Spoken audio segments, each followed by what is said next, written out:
programs. Welcome back to ArcNeo Reviews, and today, something I don't do a whole lot of on here, but I definitely wanted to do it again. We're actually going to go ahead and look at a third-party transformer set in this case, the Iron Factory Wing Guard, or at least a very, very good recreation of such. These are on eBay very, very cheap right now. I don't know if it's the real thing because Iron Factory stuff does tend to be pretty affordable, or this is just, like I said, a really good facsimile. But as you can see, we've got a 3-pack of tiny Fem-Seekers. So we are going to go ahead and do all the transformation and everything using the not Starscream of the bunch.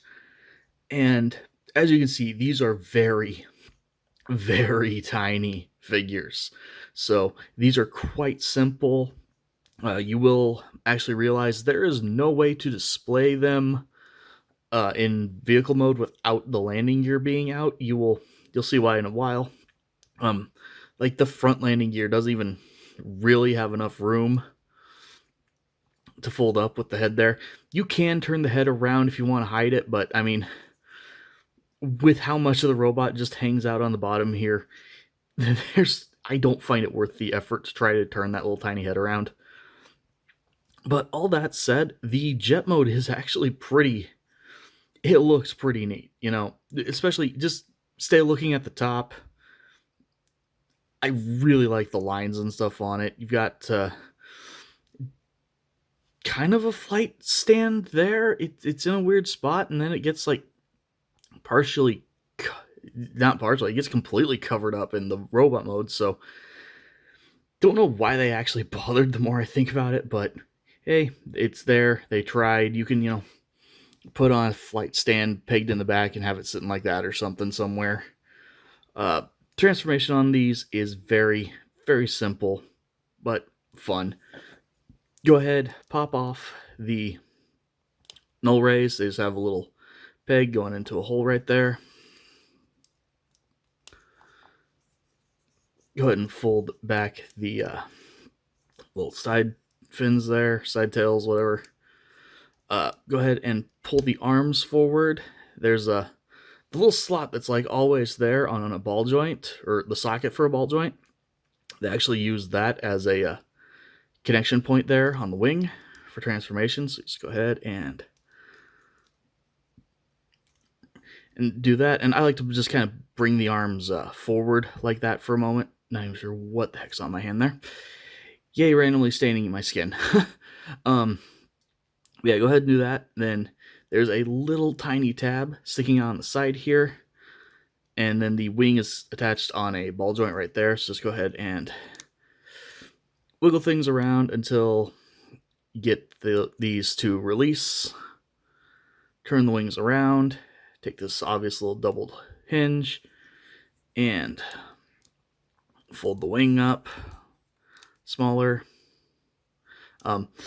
These are pretty floppy, which is why, specifically actually why I say I'm not sure if these are completely legit or, again, repros or something, but they do the job, so I'm not complaining. Anyway, go ahead, come back here, fold the landing gear up, push the nose cone back, and here's actually where we get to why you can't display the jet mode without the landing gear out.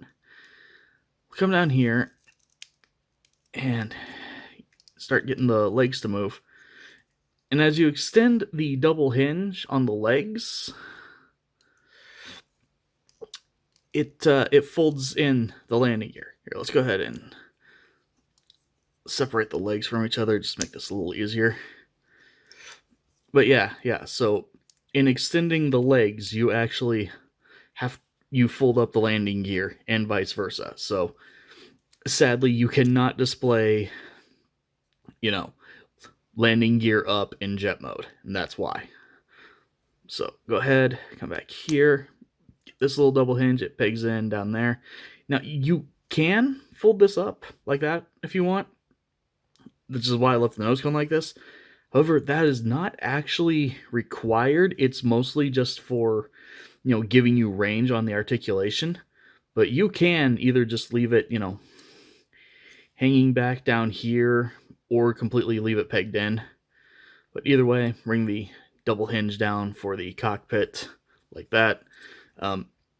You can kind of fold both up, but it makes the cockpit stand out a lot more if you do it that way. So I usually go for this whole business. Makes it a tiny bit cleaner. Once the legs are separated, you've got room to go ahead and take the little blue fins and fold them down. Open up the feet. And then we are basically done. We just need to go ahead and reattach the null race. This time, instead of using the little pegs here, you will use the holes. And go ahead and get those on. And there you go. There you have your little Fem-Scream in her robot mode. And she is adorable. It's a little hard to get the lighting on it, but she's got just this perfect little smirk on her. The colors are great. I love like the metallic red they used on the torso. So far, the paint does seem to be holding up pretty well, which is nice. I always appreciate when the paint holds up. Kind of a metallic paint for the eyes. I'm going to just have to like constantly keep one hand back here to keep adjusting the focus, I think. Really, really good level of detail for how tiny this little thing is. So,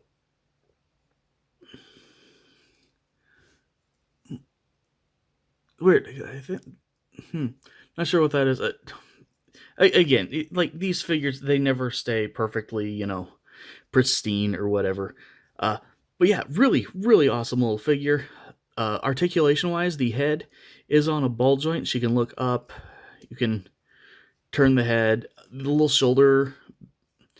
It's not that these get in the way of posing or anything. They just get in the way of being able to hold the figure to pose.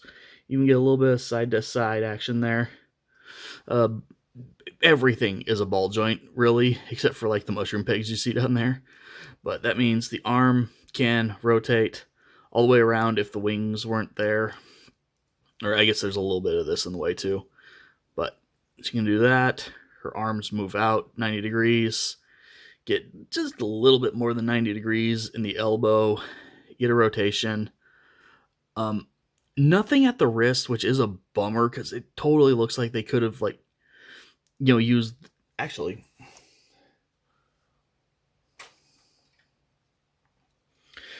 grab another Iron Factory figure to show that they totally could have done the hands like that and made these ones posable, but they didn't. Oh well.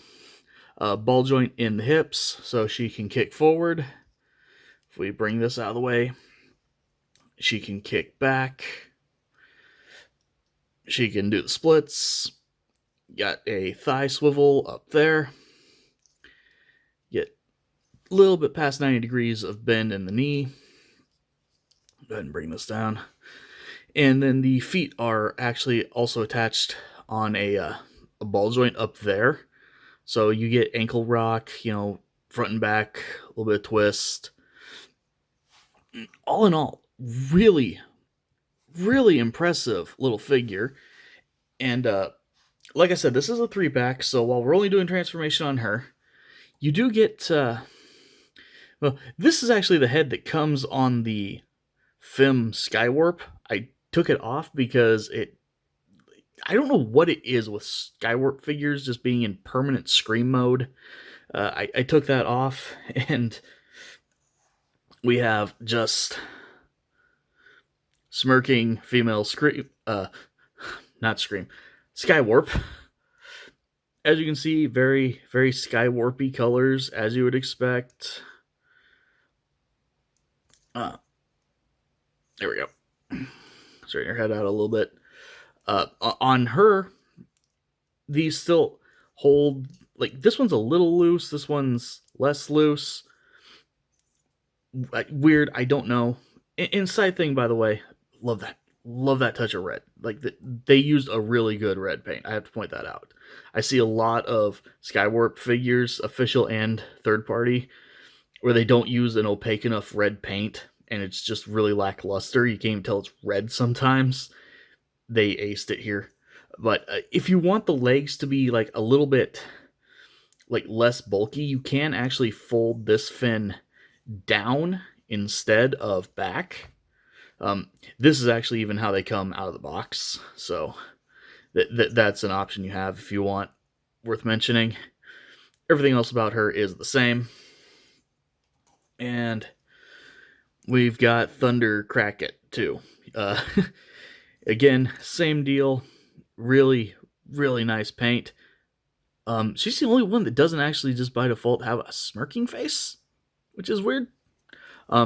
Of these figures, she by far has just the loosest, most floppity of these little wing sections. But what's interesting is it doesn't matter, because while yes, it flops around like freely in this mode, they hold, like, they self-tension when you go into the jet mode. So I don't know, that is very weird. I can very easily tighten it up if I want to. Get another good look at her face there. But yeah, so these are really, really neat little figures. They're gonna be a little hard to stand on my seasonal mat here. But no, these are great little tiny, I don't even want to call them legend scale, these are legion scale basically. And if you find these for a decent price, again, I think I got all three of these for like $40, 45, somewhere around there. It's been a while, and I'm too lazy to go check eBay. Skywarp is actually going off to a friend at the end of this video, which is why I feel bad that this has taken so long for me to do. But yeah, no, these are pretty great. So anyway, thank you guys for watching, and as always, I'll see you next time.